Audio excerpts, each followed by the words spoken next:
Pois a verdade é que creo que levamos como 10 anos encontrándonos nos escearios de casi todas as partes do mundo, non? Sí, 10 anos coincidindo, o que pasa que nunca nos dera por poñernos a falar en serio, non?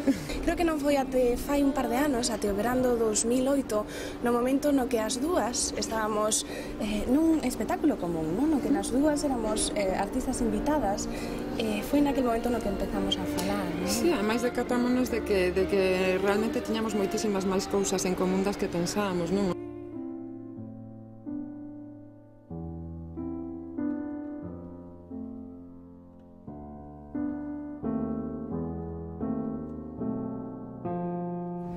Pois a verdade é que a conexión que temos entre as dúas é precisamente ese vínculo coa música clásica. Parece que temos a tendencia en ver dúas vías paralelas de expresión, cando estas dúas vías sempre estiveron misturadas.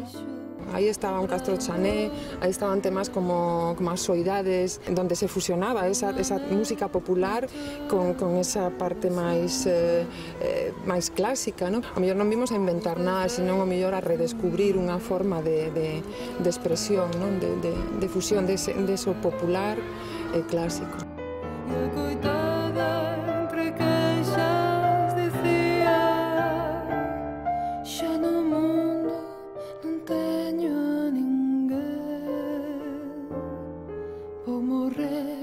E non ven os meus ollos, os olliños do meu doce ver, os seus Aportar unha parte orquestral dentro do mundo de SOAS era simplemente unha vía máis de comunicación. Para esta parte orquestral contamos cun gran amigo e grandísimo compositor galego, tamén residente en Nova York, que é Octavio Vázquez. Non quixemos contar con el porque el preserva este sabor típicamente galego misturado coa súa linguaxe peculiar, unha linguaxe que fai unha mistura entre a música clásica e a música contemporánea.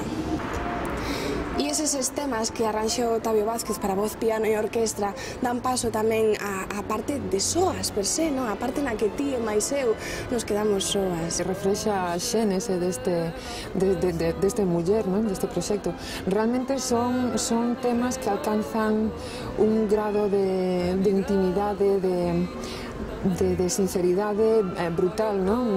Nos que nos atopamos prácticamente espidas espiritual e musicalmente. É unha forma de introspección, pero ao mesmo tempo moi cara fora, non? Moi emocionais, moi pasionais. Realmente atopeime moi cómoda cantando, porque tiña un colchón con esa sinfónica e o piano de Cristina, co cal era imposible non emocionarse incluso en exceso, non? O feito de botar toda esa enerxía que transmiten eses arranxos precisamente, non?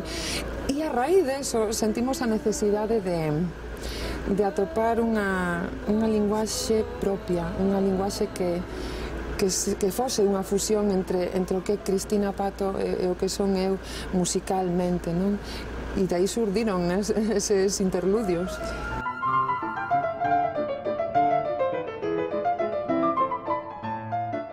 Eses interludios son de piano e de cello e piano, e precisamente son as partes máis profundas do disco de SOAS, son as partes que enlazan o mundo exterior, que é o mundo da sinfónica, e o mundo interior, que é o mundo de SOAS, voz e piano. Muller, que é o título de disco de SOAS, muller non é un título conceptual, muller é o resumo para nós do que é a esencia do disco.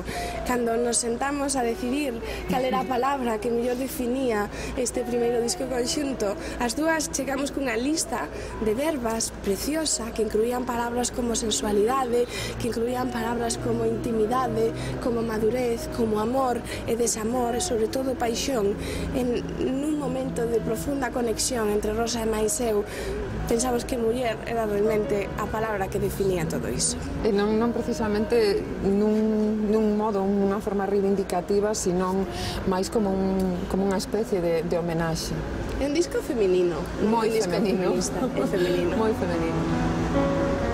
Stendo meu xaile